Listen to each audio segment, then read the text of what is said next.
let me share how happy I am to be here and to share my thoughts. Many times you hear about Pan-Africanism. I'm happy to join with you this time to engage in a conversation that have no doubt insignificant. The question that we want to interrogate today is Pan-Africanism. And many scholars have said many things about Pan-Africanism, and will not therefore detaining myself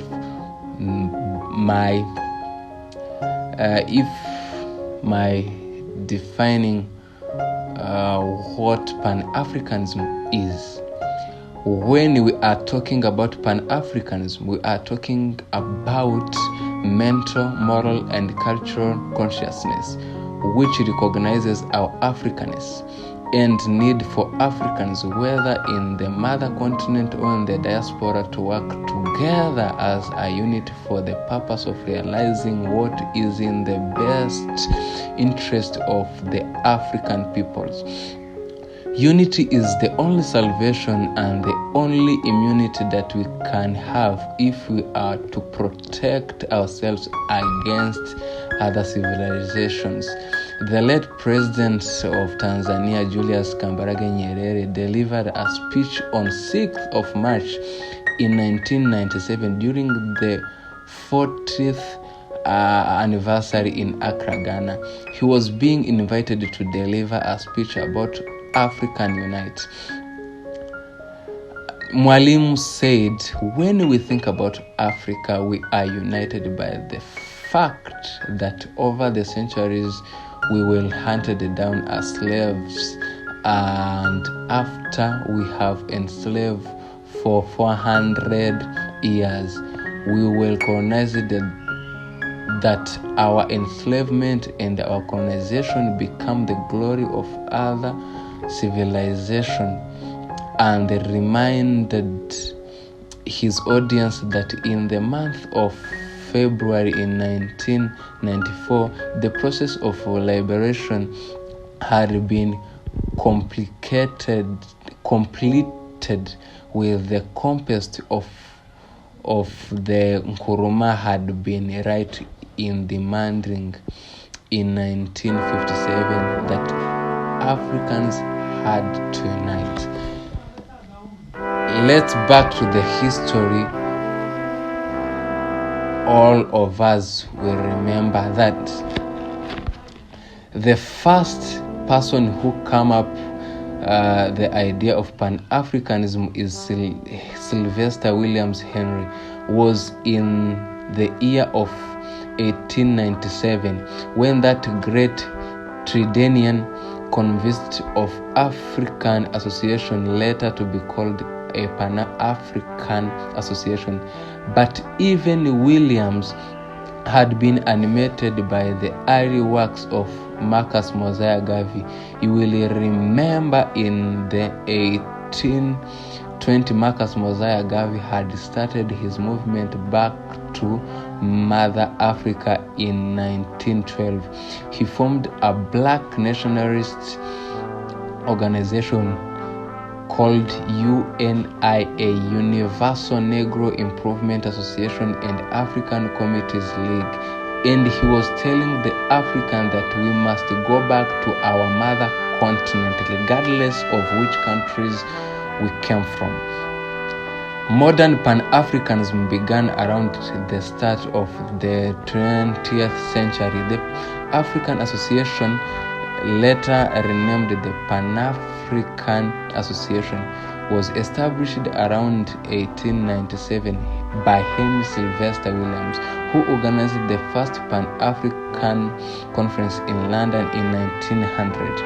The Pan-African Congress series of meetings followed the first Pan-African Conference in 1900 in London, a meeting of the Congress in 1919 in Paris, the first Pan-African Congress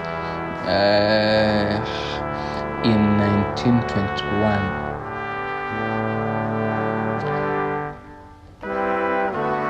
in 1921 in London, the Second Pan-African Congress in 1923 in London, the Third Pan-African Congress in 1927 in New York, the Fourth Pan-African Congress and in 1945 in Manchester, the Fifth Pan-African Congress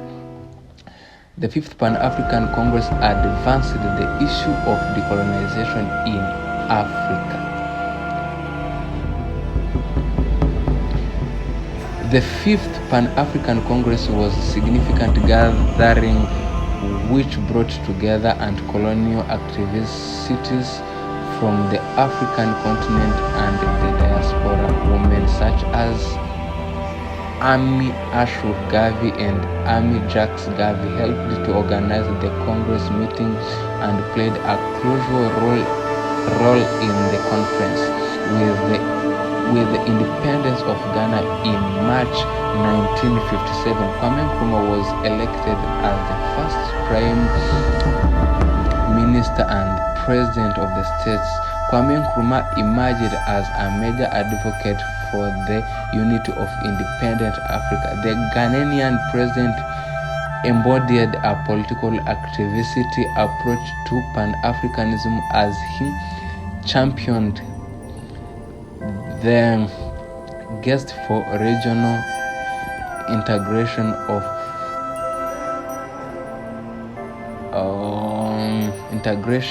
of the whole of the African continent. This period represented a golden age of high Pan-African ambitions. The continent had experienced the revolution and decolonization from Western powers, and the narrative of rebirth and solidarity had gained momentum within the Pan-African movement.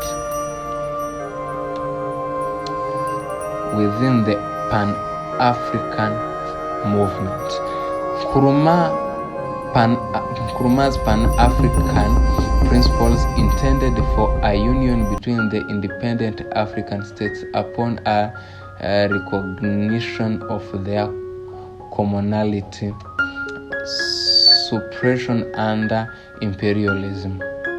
Pan-Africanism under Nkrumah evolved past the assumption of racially exclusive movements associated with Black Africa and adopted a political discourse of regional unity. In April 1958, Nkrumah hosted the first All-African People Conference in Accra, Ghana. This conference invited the delegates of political movement and major political leaders with the expectation of South Africa. All independent states of the continent attended: Egypt, Ethiopia, Ghana, Liberia, Libya, Morocco, Tunisia, and Sudan. This conference signified a monumental event in the Pan-African movement, as it revealed a political and social union between those considered Arabic states and the Black African regions. Further, the conference espoused a common African nationalist identity among the states of unity and anti-imperialism. Franz Fanon, journalist, freedom fighter, and the member of Algerian FLN party, attended the conference as a delegate for Algeria, considering the armed struggle of the FLN against French colonial rule. The conference attendants agreed to support the struggle of those states under colonial oppression. This encouraged the commitment of direct involvement in the emancipation of the continent. Thus, a fight against colonial pressures on pressures on South Africa was declared, and the full support of the FLN struggle in Algeria against French colonial rule. Tomboya, a Kenyan trade unionist and anti-colonial activist, also attended this conference. These visits inspired him to increase the pace of political activity aimed to agitating for Kenya's independence.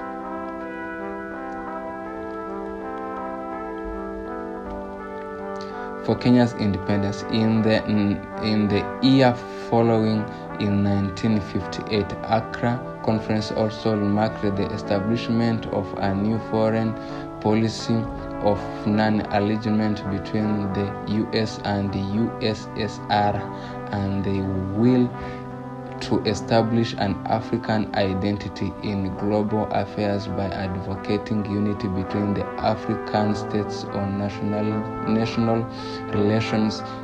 This would be based on the Bandung Declaration and Charter of UN and on loyalty to UN decision. In 1959, Nkrumah, President Secretary of Ghana, and President William Tubman of Liberia met at Sanquelia and signed the Sanquelia Declaration outlining the principles for the achievement of the unit independence of Africa states whilst maintaining a national identity and autonomous constitutional structure. The declaration called for a revised understanding of pan-africanism and the unity of the independent states. In 1960, the second All-African People's Conference was held in Addis Ababa, Ethiopia. The membership of All-African People's Organization, AAPO, had increased with the inclusion of Algerian provisional government, as they had not. They won independence. Cameroon, Guinea, Nigeria, Somalia, and the United Arabic.